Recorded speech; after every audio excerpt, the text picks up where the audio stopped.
तिकडे सिंधुदुर्गाच्या किनारपट्टीवर हवामानात झालेले मोठे बदल दिसून येत आहेत.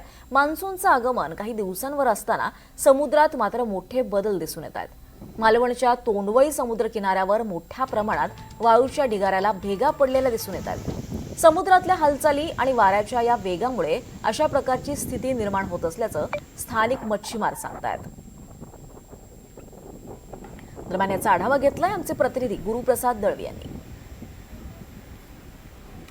मान्सूनची चाहूल लागली आणि आता समुद्रामध्ये जे काही वाऱ्याचे जे बदल आहेत ते बदल आपण आता होताना पाहतोय. मी आहे मालवण येथील तोंडवळी समुद्र किनारा जो आहे, हे जे मी तुम्हाला दृश्य दाखवतोय ते मालवण तोंडवळी इथला हा समुद्र किनारा आहे. आणि या समुद्र किनाऱ्याला बघा, आपण ही समोरचे दृश्य बघतोय. ही जी वाळू आहे ती एका साईडने उंच दिसते, एका साईडने अशी वरती आलेली पाहायला मिळते. की नेमकं काय प्रकार आहे? आता खरं तर इथल्या मच्छीमारांचं देखील असं म्हणणं आहे की वाऱ्यामुळे हे सगळं असं होतं, पण त्याचा नेमका काय धोका आहे का समुद्र किनाऱ्यावर? काही इथले मच्छीमार आपल्यासोबत आहेत, त्यांच्याकडे आपण जाणार आहोत. बघा, इथली ही जी वाळू जी आहे ती उंच सगळं झालेली दिसते, तर नेमका काय प्रकार आहे? हा प्रकार निसर्गाचे ते कालचक्र असतं, त्याप्रमाणे हे असतं. समुद्राची ती भरती ओटी असते किंवा जो समुद्राकडे वाहणारा उत्तरेच्या दिशेने जो वारा असतो तो आपल्या मालवणी भाषेत त्यांना फाडी म्हणतात, उपरच्या वाऱ्याची फाडी म्हणतात. त्याप्रमाणे तो वाऱ्याचा वेग जसा वाढेल त्याप्रमाणे ती जमिनीची घळ होते. पण जशी ती फाडी ही जवळजवळ 4 ते 5 दिवसाची किंवा जास्त आठवड्याभराची फाडी असणार.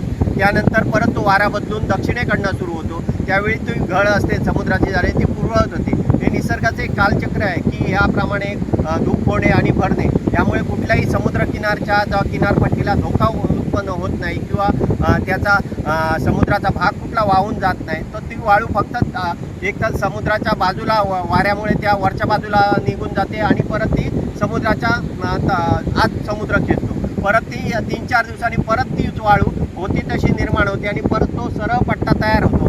निसर्गाचे कालचक्र निर्माण झालेलं आहे. हे पूर्वपारित ज्या आपल्या मालवणी भाषेत उपरची फाडी म्हणतात. हे फाडी पूर्वी 3-4 वेळा व्हायची. एक तर महाशिवरात्रीचं फाडं, त्याच्यानंतर संक्रांतीचं फाडं, त्याच्यानंतर होळीला एक फाडं असतं. अशा 3-4 फाडी या ठिकाणी लागतात आणि त्यामुळे ते कालचक्र आहे. त्यामुळे कुठल्याही समुद्र किनाऱ्याला धोका नसतो आणि कुठलाही मच्छीमार किंवा पर्यटन याला कुठलाही धोका नसतो. हे निसर्गाचे कालचक्र आहे.